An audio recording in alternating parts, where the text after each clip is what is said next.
search of extraterrestrial life. It has been the driving force behind much of space exploration, sending both robots and humans into space in hopes of finding hints of life. While much of that has historically been focused on the Moon and Mars, the attention is shifting towards other targets. One of these is the Jovian moon Europa. Entirely covered in ice and snow, and with an average surface temperature between -200 and -150 degrees Celsius, it might seem like an unlikely place to search for life, especially as it lies within Jupiter's radiation belt, exposing the surface to radiation levels high enough to kill a human within less than an hour. However, far beneath that harsh icy crust, there might exist a vast subsurface ocean. Shielded from the radiation and heated by tidal forces and geothermal vents, it may be one of the best spots in the solar system for life to have developed away from Earth. But an endeavor to find and study this environment would be one of the most challenging missions in the foreseeable future, according to Alex Ellery, whose book Planetary Rovers, Robotic Exploration of the Solar System this video is strongly based on. The first challenge is simply the distance to Jupiter and Europa. As a lot of delta V is needed to transfer from Earth to Jupiter, only a relatively small payload of a few tons is possible with current rockets. Additionally, power is particularly troublesome. Solar power is severely hampered, as it only produces about 4% as much power as in Earth orbit. On the flip side, there's a major power demand for heating and communication. For this, large antennas are needed to reach sufficient directionality and gain to traverse the distance with reasonable signal power. These issues apply to any probe to the outer solar system, though due to the proximity to the icy surface, a Europa lander would need even more heating, and solar power would be even worse due to the prolonged nights. As the surface is still scientifically interesting and contamination of other mission components should be avoided, a sky crane-like landing system would be most advantageous. This would reduce contamination, avoid pitting off the surface, and throw up less debris. Additionally, it would make space on the underside of the lander for more instruments and easier deployment of other systems. The harsh radiation would not keep the mission's electronics untouched either, as it would exceed the typical radiation rating within less than a year. While other mission components will be shielded by the ice, the surface segment would need to have radiation vaults enclosing its electronics to protect them. This leaves us only with a surface lander though, while our interests lie deep beneath the surface. Estimates vary, but most think the ice crust ranges from a kilometer in the thinnest spots to tens of kilometers in most areas. To reach the ocean underneath, we need to be able to make our way through the icy barrier. This could be achieved either through a separate tunneling apparatus, creating a tunnel for the ultimate payload to pass through, or through a self-contained assembly that also carries the scientific payload. Such a device could be described as a cryobot. The most obvious method may be to simply drill a shaft down, breaking up the ice and moving it out of the way, like one would do with dirt and rock on Earth. However, on Earth you usually use a drill head with following pipe segments to fill and stabilize the created cavity. As this would necessitate a lot of mass for just the drilling mechanism, it is not realistic with our very limited mass budget. Not doing this would pose a significant risk of the borehole collapsing, jeopardizing the entire mission. This would similarly apply to a drill-based cryobot, as it would have no way to properly stabilize the borehole above itself. A better approach unique to this kind of environment is melting through the ice. By heating the tip of the probe, melting and sinking into the ice below, and then letting it freeze again above, there is no risk of collapse or inherent abrasion. To make this faster and more efficient, a high-pressure jet of heated water can even be used, traveling into and breaking up the ice ahead, creating a sludge instead of fully liquid water. Subsequently, this would get pumped through or around the robot, collecting above as it slowly cools. The sides of the bot would also have to be slightly heated, to avoid premature refreezing, ensuring a buffer of liquid. The drilling speed could be controlled either by controlling the thermal power transferred into the tip, or adjusting the buoyancy within the water envelope, affecting the downwards force against the remaining ice. Realizing this still is not easy though, as heating and melting through kilometers of ice within a reasonable time frame of a few months requires a significant amount of power in the order of kilowatts. With solar power out of the question, the prime option remaining is nuclear power. Radioisotopic thermoelectric generators, as they were utilized on other missions to the outer solar system such as Cassini, Voyager and New Horizon, or the similar radioisotopic heating units, would struggle to provide sufficient power, leaving a miniature reactor as the best option. Small reactors have already been utilized and proven in space, in programs such as RORSAT and SNAP. A more modern design could be used to provide sufficient thermal power within a reasonable mass. But this is only the start of the challenges facing the cryobot. While we know relatively little about the composition of the ice layer, it is likely it contains fault lines, caves, rocks, and other hazards. Hitting any of these would likely jeopardize the mission, necessitating a system to avoid these. This involves both detection and steering. Detection could be achieved through sonar, especially adapted and optimized to detect not just solid rocks, but also gaps and irregularities in the ice.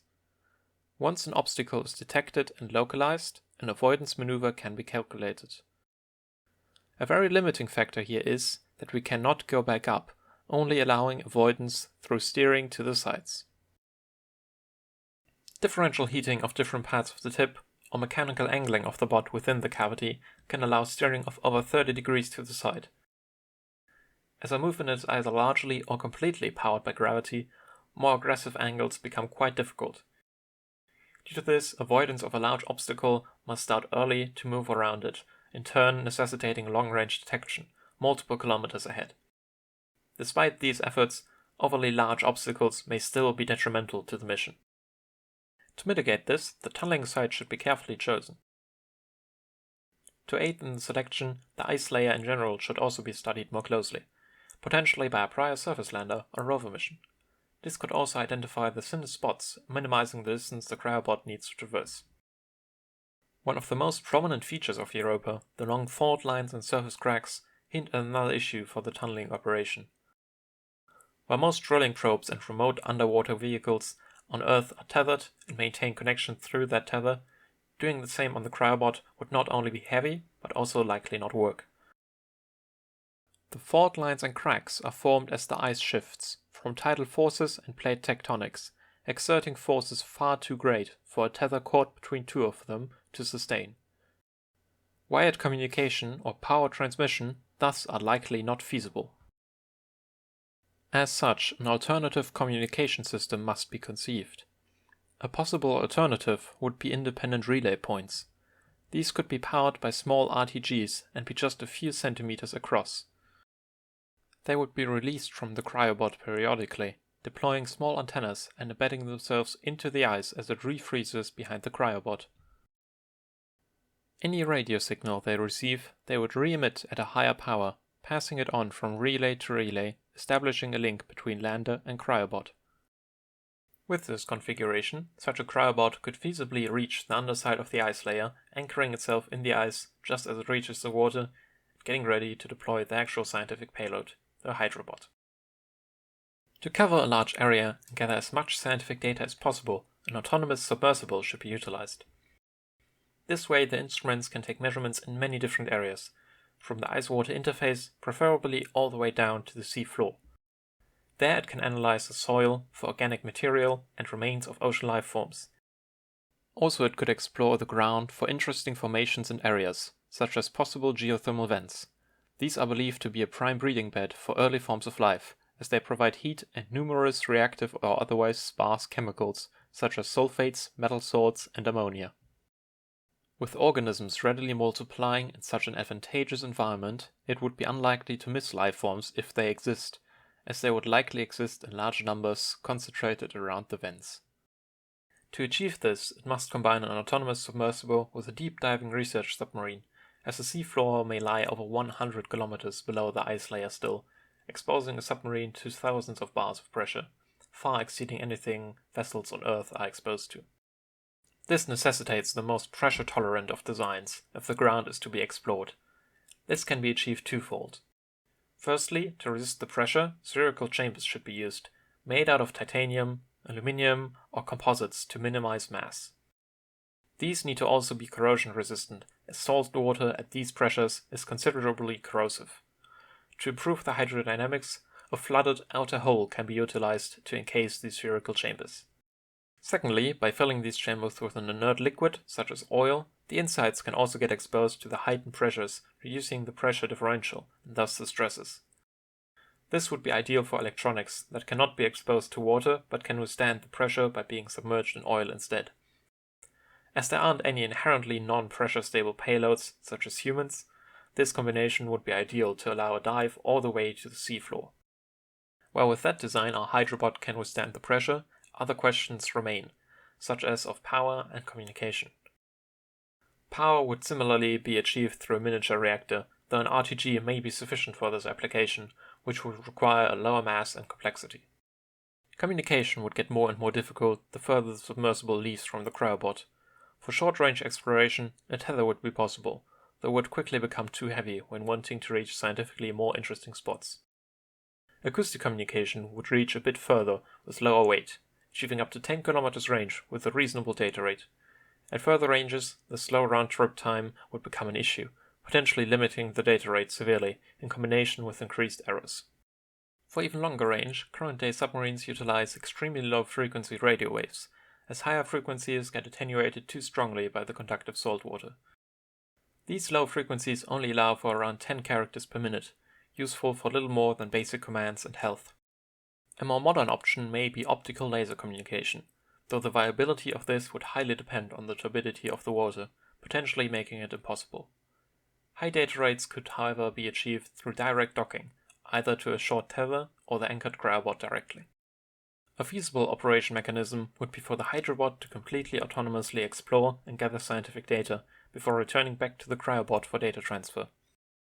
This, however, would require a high degree of autonomy and reliability not yet achieved on interplanetary craft.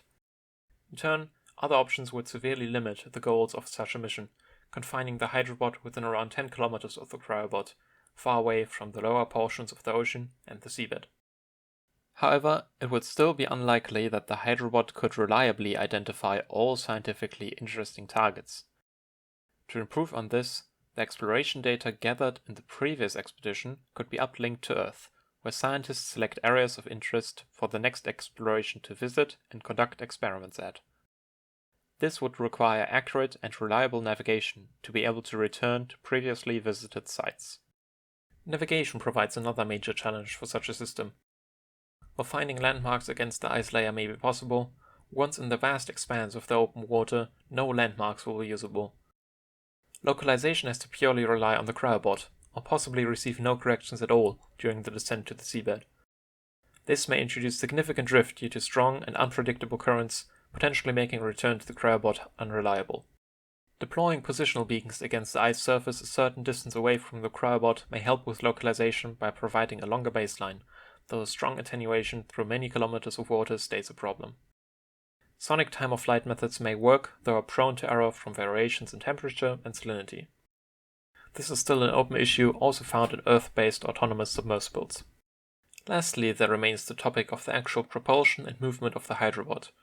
Various methods have been developed on Earth for a wide range of applications, from energy-efficient gliders to highly maneuverable thrust pod-based craft. While a glider design might prove useful for surveying large areas, as it is relatively fast with minimal mass used for power and propulsion, it would likely be unsuited for precise and prolonged inspection of a single spot, such as to take samples or observe a geothermal vent. The most widespread design on current AUVs of an elongated craft and propeller with control surfaces similar to a torpedo reduces drag while enabling a high speed through active propulsion. Energy on a craft powered by RTG or reactor, such as the proposed hydrobot, is largely just constrained by total time and a maximum sustained power, not by a limited amount of fuel. This makes efficiency less detrimental, as power is always available regardless of whether it is utilized.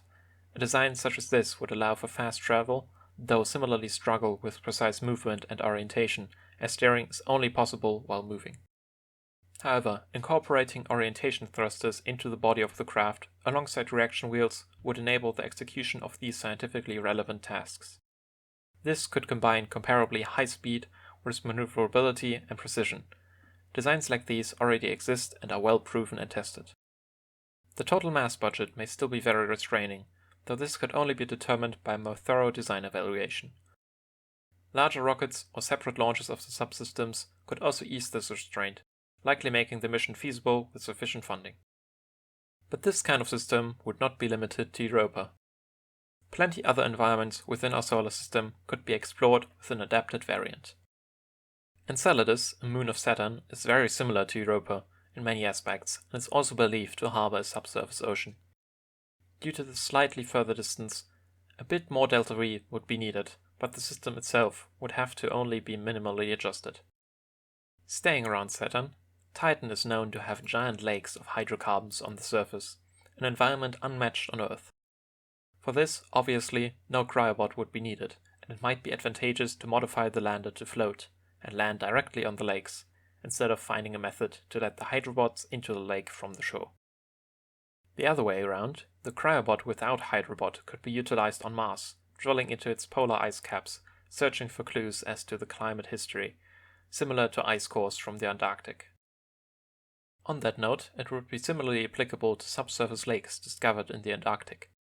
This would be both useful to gather scientific data and to test the system in a comparable but more accessible environment, allowing for prototyping. This is already being done on glaciers, as tunneling cryobots are already being developed. Concepts like these may be the next Mars rovers, bringing us closer to understanding the origins of life, and potentially finding other life within our solar system.